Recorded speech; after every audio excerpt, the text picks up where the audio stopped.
Bon, je vais vous parler aujourd'hui de comment on pourrait adopter le test-driven development sur les projets Symfony 2 qui existent déjà.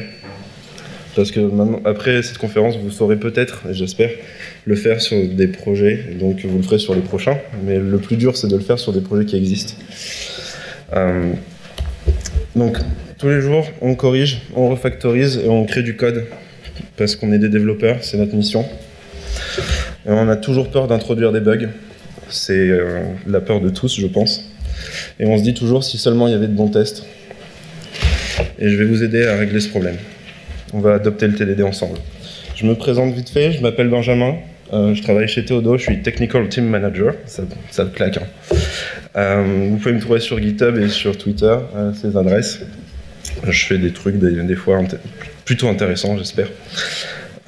Ok, le TDD. Qui a déjà fait du TDD ou a entendu parler du TDD? Ah mince.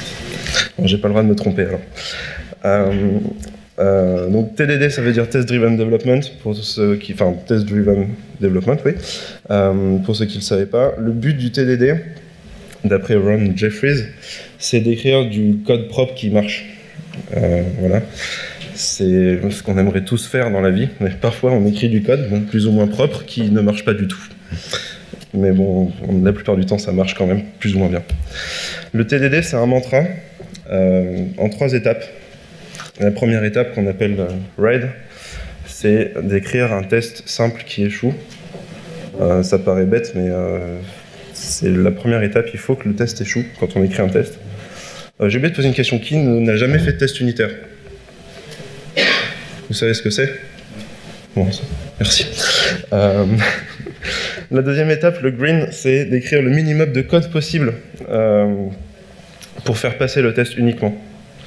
Et la troisième étape, c'est le refactor. On refactorise pour enlever toute duplication et pour faire en sorte que le code fonctionne dans tous les cas aussi. Un cycle comme ça ne doit pas prendre plus de 20 minutes. C'est très important parce que ça ne sert à rien de commencer le matin, d'avoir sa barre rouge. En milieu d'après-midi, on est à peu près vert et à la fin de la journée, on est bleu, voire toujours vert, toujours rouge d'ailleurs. C'est plus du TDD, c'est juste on galère. Alors quels sont les avantages d'adopter le TDD? Déjà, normalement, on a moins de debugs à faire parce que tout est testé au fur et à mesure qu'on développe, donc il devrait y avoir moins de bugs. On pense à l'architecture avant d'écrire le code, du coup, en général, on a un code qui est plus découplé. Et surtout, un point hyper important, c'est qu'on prend confiance dans ce qu'on fait. L'équipe a confiance dans le code qu'on produit, et donc au fur et à mesure, on va être plus productif et avoir moins peur d'introduire des régressions. Les inconvénients, donc c'est ce que les gens m'ont dit autour de moi, c'est que ça prend beaucoup de temps et c'est la principale source d'échec du TDD, de la mise en place. C'est qu'au début, on met beaucoup de temps à le mettre en place et à savoir le faire. Et surtout, c'est un point sur lequel je ne suis pas trop d'accord, mais les gens me disent on écrit beaucoup plus de code et il s'avère que finalement c'est pas vrai. Vous allez voir au fur et à mesure. Les prérequis pour faire du TDD, il faut s'armer de patience, de courage et de persévérance pour éviter l'échec numéro 1 que je viens de vous présenter.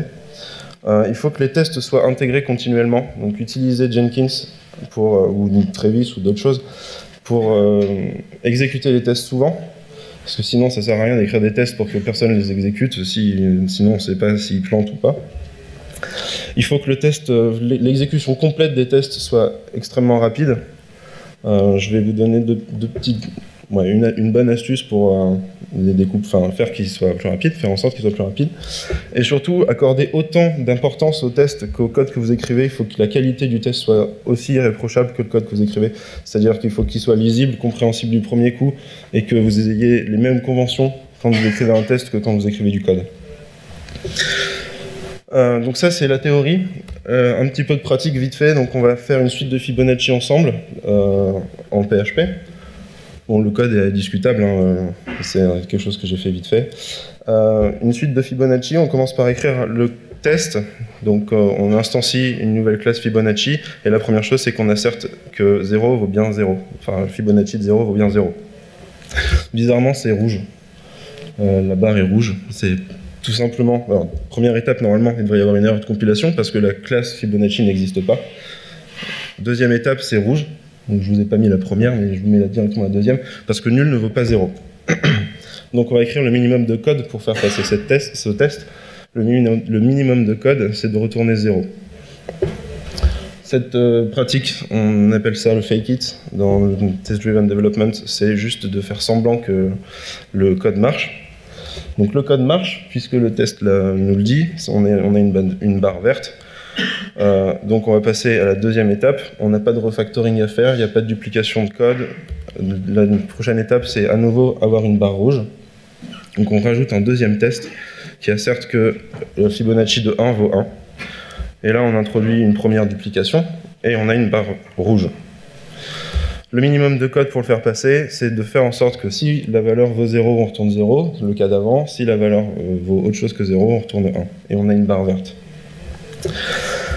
L'étape suivante, c'est la factorisation de notre code dupliqué. On va pour ça utiliser les data providers de PHP Unit. Ah oui, je ne l'ai pas dit, je vais utiliser que PHP Unit, parce que les autres trucs, je ne connais pas bien. PHP Unit, je maîtrise plutôt. Donc ça va. Donc les data providers, on va faire une méthode getValues qui nous retourne nos deux exemples qu'on avait avant, le Fibonacci de 0 qui vaut 0, le Fibonacci de 1 qui vaut 1. Notre barre est toujours verte, notre refactorisation passe. Donc là, les petites flèches, c'est ce dont je parlais. On rajoute un nouvel exemple. Fibonacci de 2, ça doit toujours valoir 1. On n'a même pas besoin d'écrire de code, ça passe. Donc on va ajouter un nouvel exemple.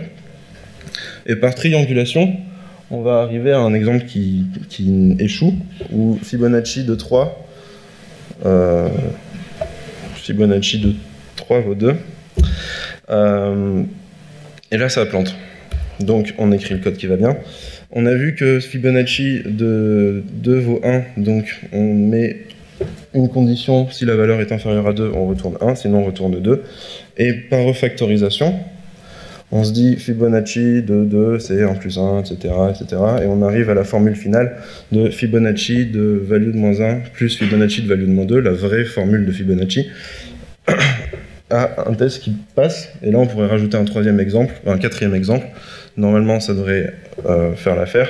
Le fait est qu'on n'a pas besoin de rajouter des millions d'exemples. À partir du moment où on couvre à peu près tous les cas, on peut s'arrêter. Donc voilà pour la théorie, avec un exemple simple. Maintenant, on va essayer de le mettre en place dans un projet Symfony 2. J'ai pris un exemple d'abord de la création d'une nouvelle page. Donc quand on crée une nouvelle page, par exemple, une liste d'experts Théodo. Il y en a 3 exemplaires, un exemplaire là, il y en a d'autres plus loin. Petite pub.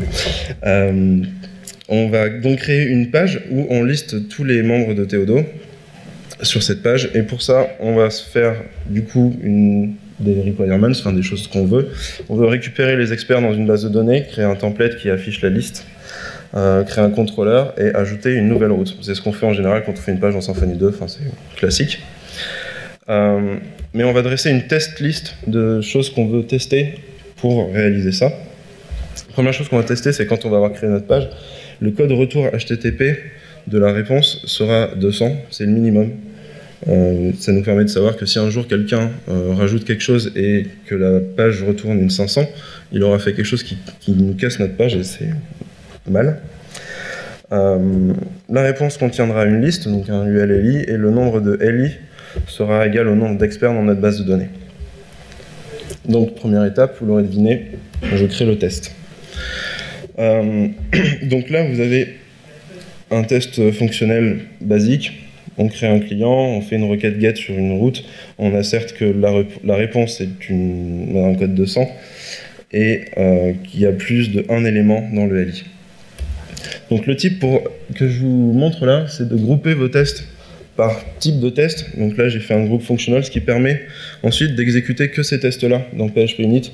Et c'est un moyen très simple de permettre de paralléliser des exécutions de tests à la fois. Ça permettra d'avoir des tests qui s'exécutent plus vite. Vous pourriez créer un groupe database, par exemple, pour des tests qui doivent accéder à une base de données. Et exécuter que cela. Et les exécuter en parallèle, ça permettra d'avoir une exécution plus rapide et vous aurez du feedback beaucoup plus vite.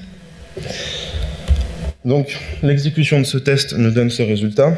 On a une erreur 404 et pas un code 200. Donc qu'est-ce qu'il faut qu'on fasse? Il faut écrire un minimum de code toujours. Le minimum de code, bon, je l'ai fait en 3 choses. On va d'abord créer la route, le contrôleur et l'action. Un template avec 2 éléments dans la liste.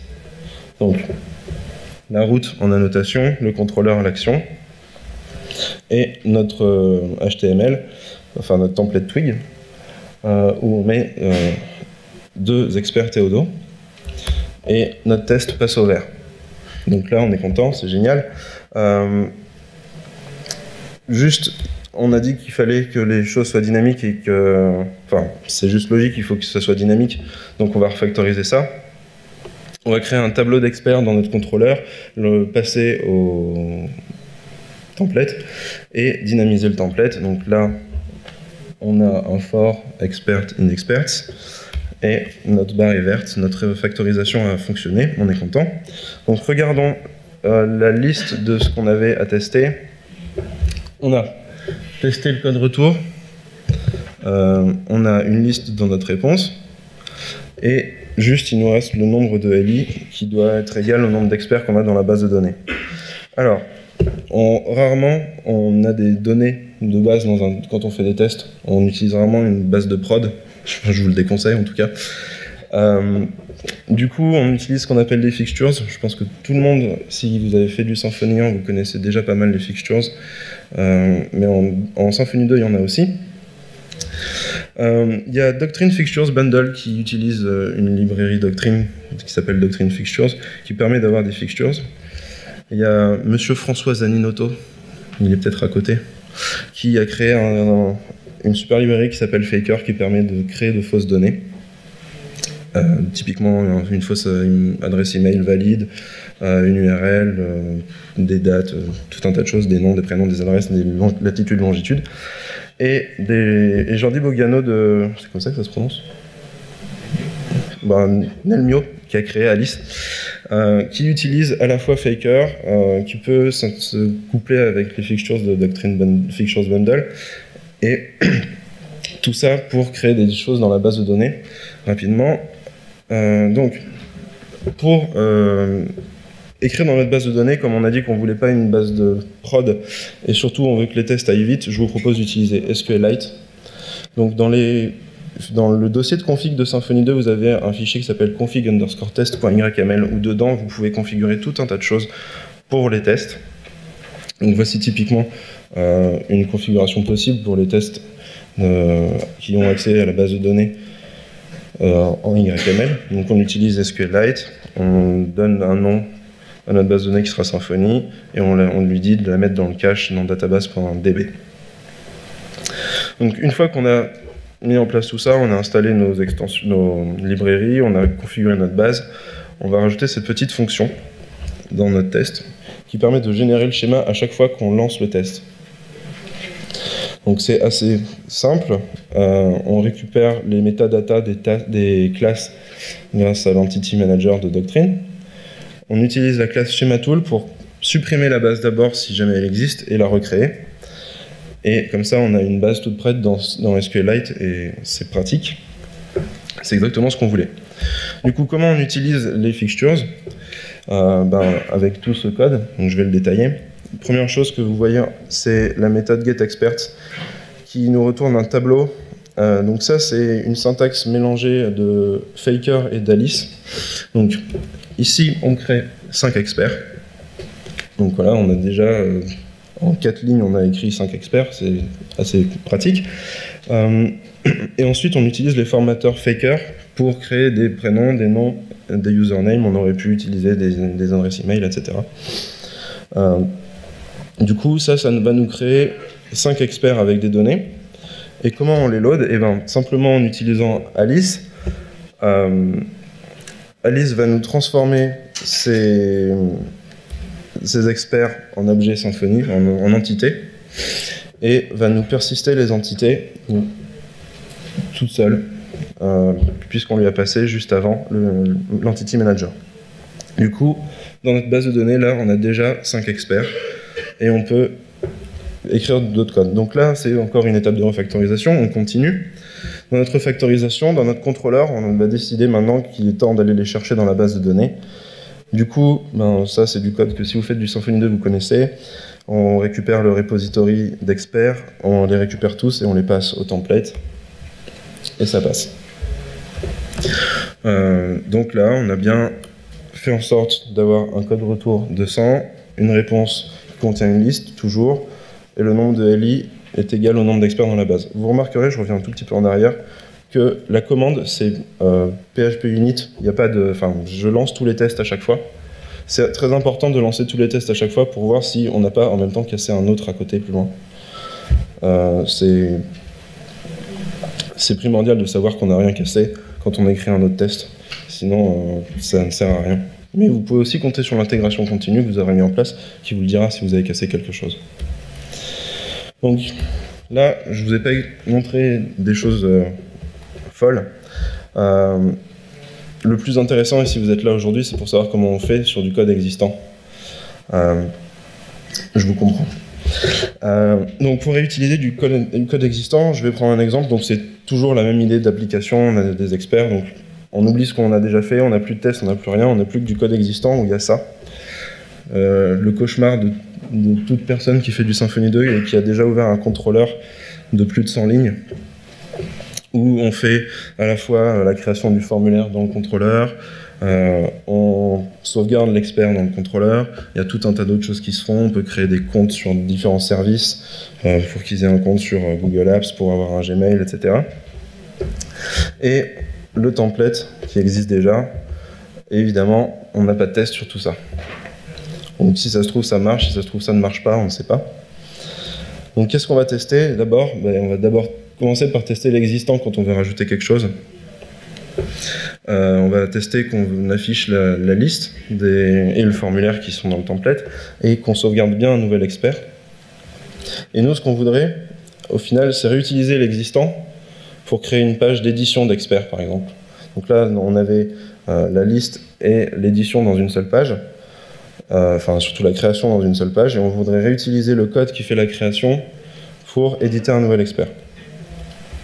Du coup, on va rajouter une page d'édition dans notre liste à tester et la sauvegarde de l'édition d'un expert. Une test list n'est pas forcément quelque chose d'ordonné, vous pouvez mettre tout ce tout ce à quoi vous pensez au fur et à mesure dans la liste, même en train d'écrire un test, vous vous dites « Ah tiens, il faudrait que je pense à tester ça », vous le mettez dans la liste, vous vous concentrez juste sur ce que vous êtes en train de tester, ça suffit. Il ne faut pas penser à tout le temps, concentrez-vous juste sur ce que vous faites, mais notez les choses. Sinon, tout simplement, on les oublie. Donc, première chose qu'on fait, on teste l'affichage de la liste et du formulaire. Donc, c'est quasiment le même test que tout à l'heure. Là, on inserte que la réponse est toujours une 200, on a un LI et on a un formulaire. D'après vous, est-ce que ce sera rouge ou vert? Pas de réponse, vous ne savez pas? Bon, on a de la chance. C'est vert.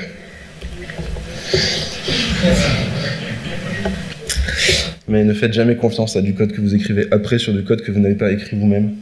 Testez les tests. Comment on teste un test? Les tests testent le code. Qu'est-ce qui teste le test? Le code. Pour ça, on peut par exemple enlever le contenu du LI et enlever le formulaire. On a une première erreur. Ok, donc on vérifiait bien qu'on avait là il nous dit qu'on a 0 greater than 1, donc on avait plus de UL, enfin plus de LI. Donc ça c'était bien testé, ça marche bien. On enlève le formulaire, on vérifie qu'on a... il y a quelqu'un qui a un téléphone qui sonne. Qu'on n'a pas de formulaire dans notre page, donc ça marche aussi. On pourrait tester aussi, juste en faisant un throw exception directement dans le contrôleur, s'il y a une 404, ben c'est génial, ça veut dire qu'on a bien testé qu'il y avait un code 200. Donc quand on remet tout, que tout fonctionne, on est vert. Maintenant, vérifions la deuxième étape, c'est que le formulaire sauvegarde un nouvel expert. Pour ça, je crée un nouveau test. Un test doit tester une chose à la fois.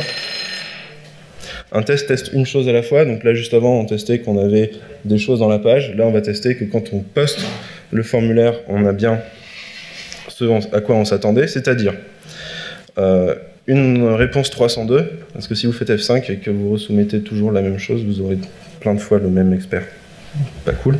Donc on fera une redirection, on vérifie qu'on a bien un redirect, on vérifie que quand une fois on a été redirigé, on a une 200 et qu'il y a par exemple Benjamin, puisque là je m'ajoute moi-même, dans la liste dans le LI. Petite astuce, quand on fait du test comme ça sur des formulaires, on a souvent le problème du CSRF token qui nous prend la tête et on sait pas trop comment régler ce truc. Donc on peut accéder directement au générateur parce qu'on a le container et on peut lui dire génère-nous un token, mais il se peut qu'on sache pas ce qu'il va générer, donc on peut le moquer avec un faux CSRF provider. Donc toujours dans config test.yml, vous avez accès aux paramètres de l'injection de dépendance. Du coup, vous pouvez changer la classe du CSRF provider et mettre un truc qui retourne n'importe quoi. Par exemple, si on lui dit générer le CSRF token avec bidule, il nous retournera bidule. Et on n'aura plus de problème. C'est pas le but du test de tester que le token est bien généré. Le but, c'est de sauvegarder un expert. Donc on peut s'amuser à faire ce genre de choses. Ça coûte rien. Donc là, notre test est toujours vert. Encore une fois, ne faites pas confiance au code. Je vous ai pas mis le GIF, juste parce que vous avez trop de GIF. Ne faites pas confiance au test. Testez le test avec votre code. Donc qu'est-ce qu'on pourrait faire là pour tester le formulaire? On pourrait commenter ou virer le code dans le contrôleur qui sauvegarde le truc. Je suis sûr que vous avez plein d'autres idées, super. Je vous laisse faire. Vous avez déjà vu des exemples. Mais ouais, supprimer le truc qui sauvegarde le code qui sauvegarde l'employé, l'expert, ce serait bien. Du coup, qu'est-ce qu'on a testé? On a testé l'affichage de la liste du formulaire, on a testé qu'on avait bien un employé qui se sauvegardait. Du coup, il nous reste à tester la page d'édition et la sauvegarde de l'édition d'un expert. L'édition d'un expert, pas un nouvel expert. Moi, j'ai envie de réutiliser ce qui avait été fait dans le contrôleur pour sauvegarder un expert. J'ai pas envie de réinventer le code, il est déjà écrit, apparemment il fonctionne puisque je l'ai testé, donc je veux le réutiliser. Donc on va refactoriser ça. Pour refactoriser ça, on va créer un form handler qui va vérifier la validité du formulaire, retourner une redirection si le formulaire est valide, retourner le formulaire erroné s'il n'est pas valide.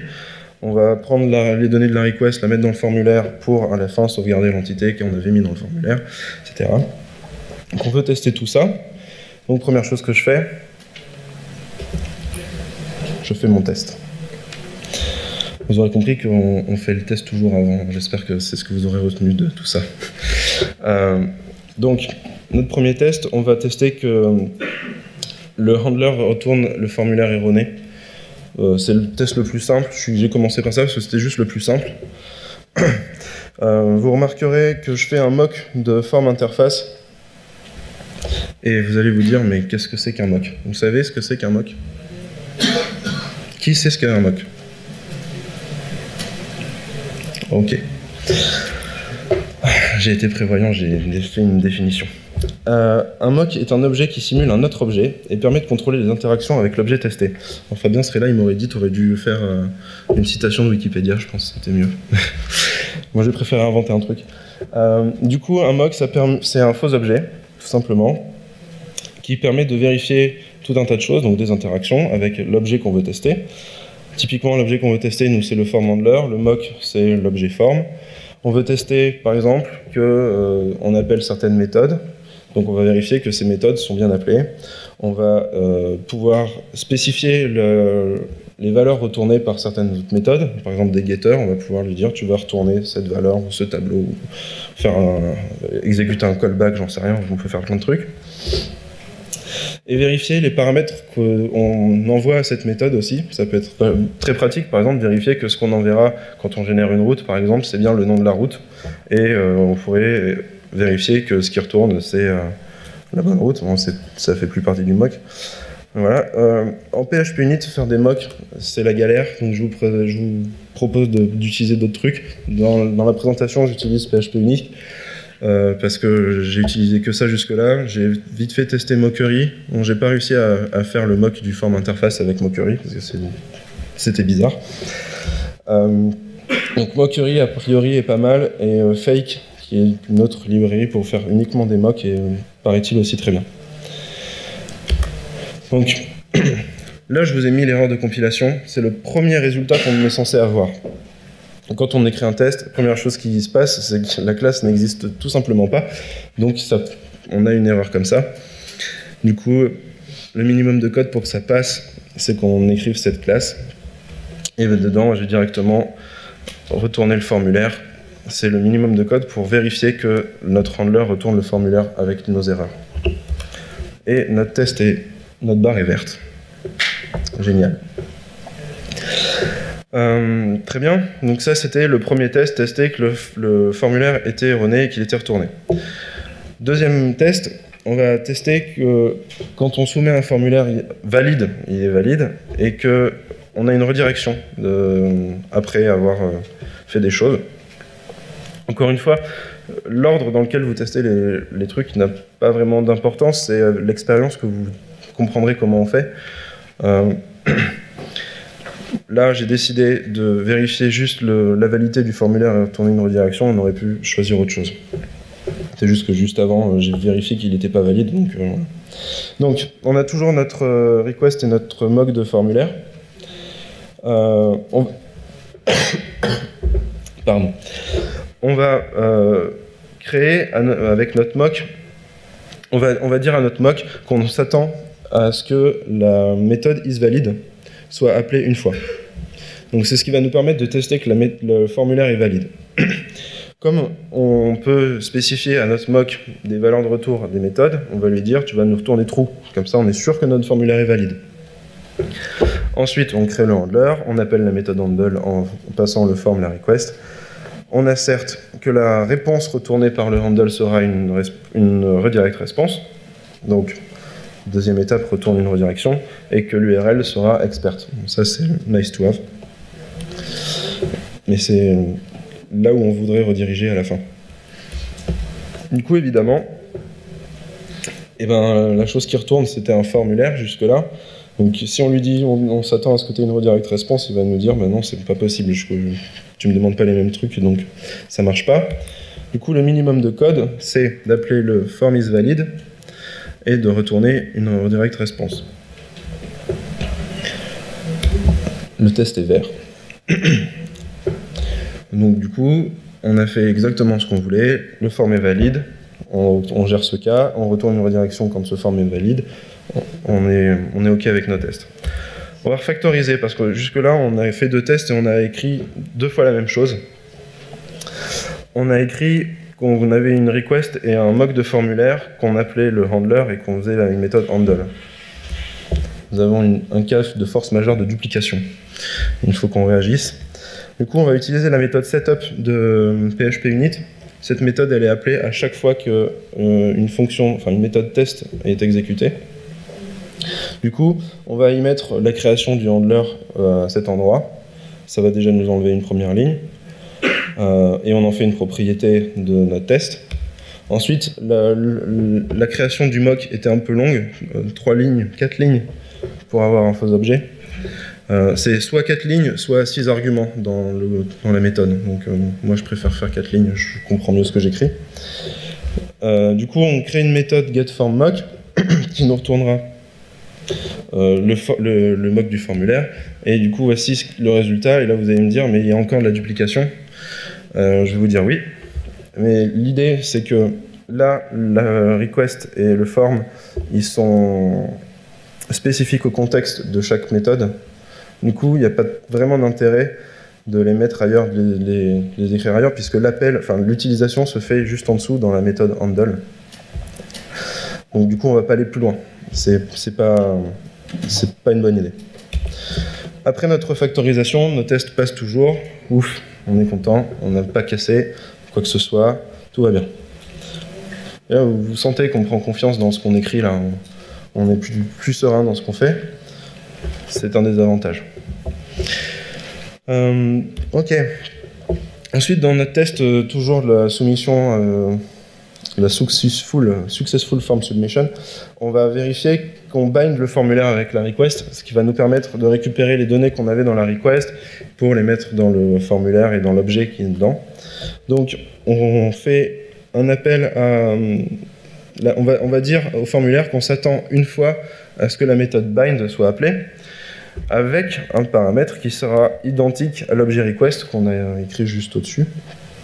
Je l'ai coupé pour que ce soit plus lisible. Du coup, ça va nous permettre de vérifier que quand on appelle bind, le paramètre qui est envoyé, ce sera... Merci. Ce sera la request. C'est rouge. On n'a jamais appelé bind. Du coup, il nous dit, bah, tu me demandes si je l'ai appelé une fois, mais en fait, on l'a jamais appelé. Bah, du coup, on l'ajoute. On ajoute le form bind request avant le if. Et j'ai oublié le résultat, mais c'est vert. Du coup, qu'est-ce qu'on a testé par rapport à notre test list? On a fait la validité du formulaire, c'est fait. La redirection, on l'a testé, quand le formulaire est valide, ça marche.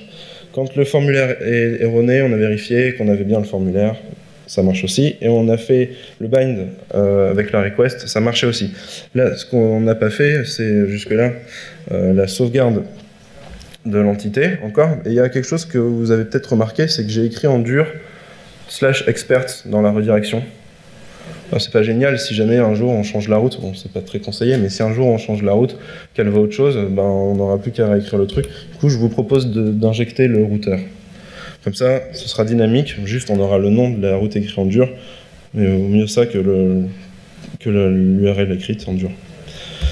Donc, le résultat de ce qu'on a fait, c'est que c'est vert. J'ai inversé mes slides, c'est n'importe quoi. Je disais quoi? Oui, il faut qu'on génère la route. Donc on va faire ça, tiens. On va faire ça maintenant avant de sauvegarder l'entité. On va injecter la route dans notre handler. Donc dans le setup là, du test, je vais créer un autre mock de routeur interface. Et on va l'injecter au constructeur de l'expert form handler. Un conseil, quand vous faites de l'injection de dépendance, utilisez le plus souvent possible les interfaces. C'est la bonne pratique. Comme ça, ça permet d'avoir différentes implémentations. Enfin, on pourrait injecter différentes implémentations de l'interface, c'est quand même beaucoup plus découplé. Du coup, on injecte notre routeur. Donc le routeur, là, c'est un attribut de notre classe de test. Du coup, on va, hop, là, je me répète, voilà. On va pouvoir y accéder dans notre fonction de test et on va lui dire je m'attends une fois à ce que tu appelles la méthode generate avec en paramètre le nom de la route, donc quelque chose qui soit égal à Theodo expert bundle et expert list, et qui devra retourner expert /expert. Donc là, c'est pas une vérification, c'est juste qu'on lui dit tu retourneras ça. T'as pas le choix, tu me retournes cette valeur.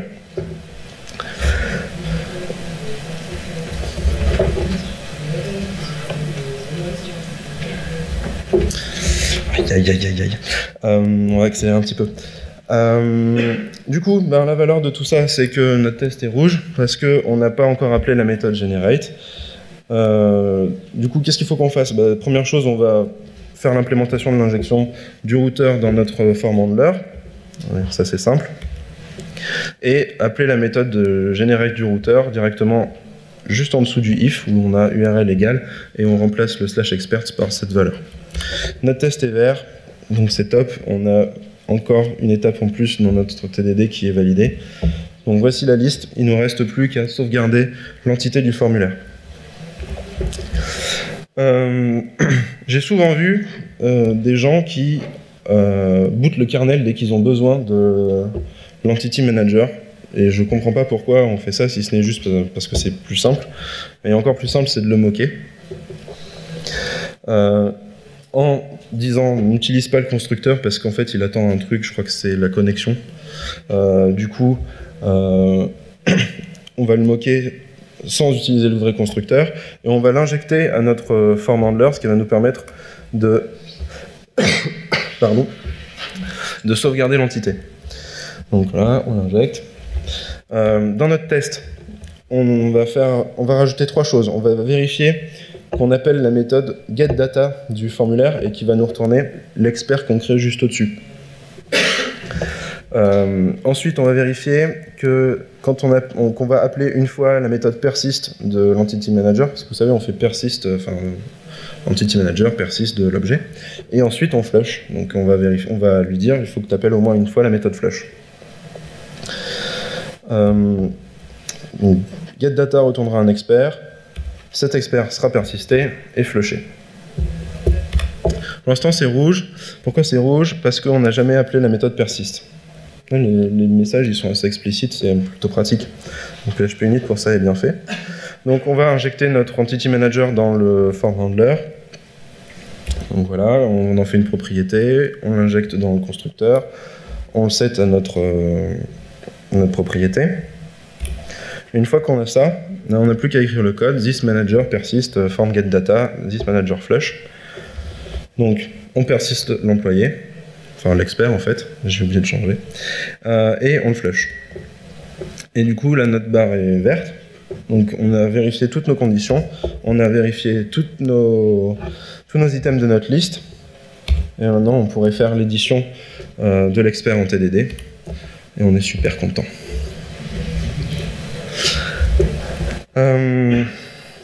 Donc conclusion, parce que je vais pas le faire, sinon on en a encore pour 20 minutes. Conclusion, soyez patient quand vous faites du TDD et persévérez. C'est pas grave si vous n'y arrivez pas du premier coup, c'est normal, c'est dur. Moi-même, des fois encore, je sais pas par où commencer. Réintroduisez progressivement les tests. Faites pas ça tout d'un coup, enfin, ça sert à rien de se dire ok, moi je prends 2 semaines et je mets des tests partout sur mon code. Ça n'a aucune utilité si ce n'est de vous faire perdre du temps et votre client il vous dira mais j'en avais rien à foutre, moi je voulais juste que mon truc il marche. Donc faites les tests au moment où vous en avez besoin. Testez ce qui est primordial, avec une faute. La prochaine fois il sera peut-être mieux. Donc testez ce qui est primordial, ça sert à rien de tester un truc qui n'a pas de valeur pour le business. Testez les choses primordiales et le test minimum que vous devez faire quand vous faites des nouvelles pages, par exemple, c'est d'asserter qu'une page retourne un code 200. C'est juste le minimum syndical, parce que si vous avez une 404 ou une 500, vous le saurez jamais. Si ce n'est le jour où votre client lui dira j'ai testé, ça marche pas. Là, vous ferez quoi? Mais attends, tout ça. Enfin, je suis sûr que vous connaissez ça.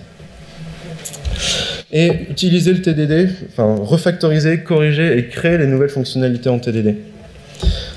C'est comme ça que vous arriverez à le maîtriser.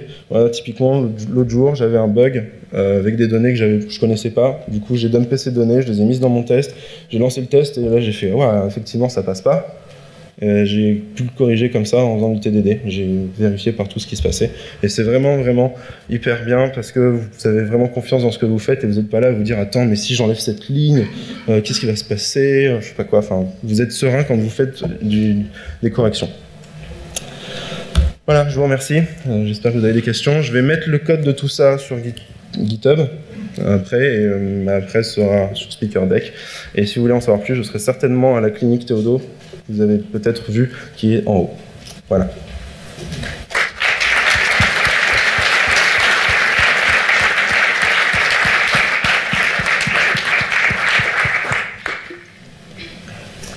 Pas de questions? J'ai dû être hyper fort, ça me rassure. Bon.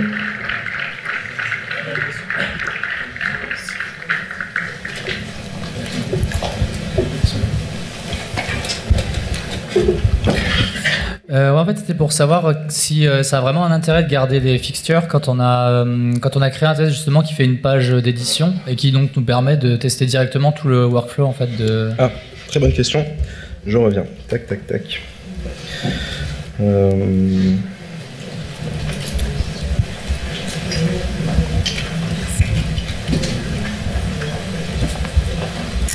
reviens sur le test.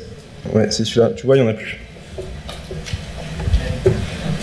Là, il n'y en a pas besoin, effectivement, parce qu'on est en train d'éditer quelque chose. Donc, on sait que quand, plus tard, quand on va sauvegarder l'entité, d'ailleurs, c'est pas celui-là, c'est sur test fonctionnel où c'est plus intéressant. Non. Je sais plus où c'est. Voilà. Là, sur ce test fonctionnel, il n'y en a plus. parce qu'effectivement, on va en avoir sauvegardé un avec le test. Du coup, la chose que je fais après, c'est de vérifier que dans ma liste, j'ai bien la valeur que j'ai passée dans la request. Et du coup, si on peut anticiper ça, et, on n'est pas obligé de passer directement par des fixtures si on sait qu'on va faire la définition après. C'est un peu délicat, donc, justement, le TDD, de faire des tests.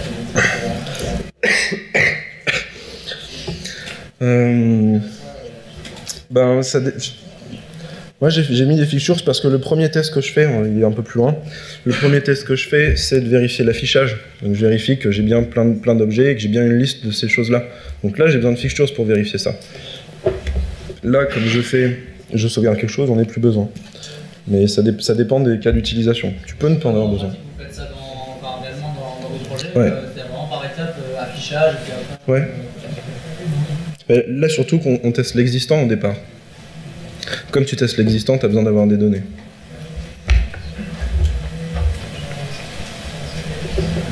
Ok. Bon. Il y a une question là. Hugo a une question. Moi, ma question, c'est est-ce que tu testes que quand ton formulaire est invalide, par exemple, les règles de message d'erreur sur ton formulaire? Si tu as des règles bien particulières à valider. Tu pourrais, oui. Tu peux le faire. Tu peux le faire. Parce que tester que le formulaire est valide, effectivement, on va dire que c'est assez facile. Mais il y a des cas, effectivement, où le formulaire peut être assez difficile à valider. Moi, je ferais plus un test pour le formulaire exprès. Dans ce cas, un test fonctionnel ou un test... Non, un test unitaire sur le formulaire. Où tu sais, tu lui appelles directement la méthode bind et tu vérifies le retour. D'accord, ouais. Il y a Marek qui avait fait Marek Théodo qui a fait un cookbook sur comment on teste les formulaires, qui est depuis un mois, je pense, dans la doc de Symfony 2. D'accord, faut que je regarde. Qui explique très bien comment on peut tester un formulaire. Là, j'ai fait des tests simples, hein, mais ouais, effectivement, quand tu as un formulaire compliqué, moi je testerais plus le formulaire directement. Okay. Pas intégrer à tout un tas de trucs, parce que ça fait du bruit autour et c'est pas ce que tu veux, quoi.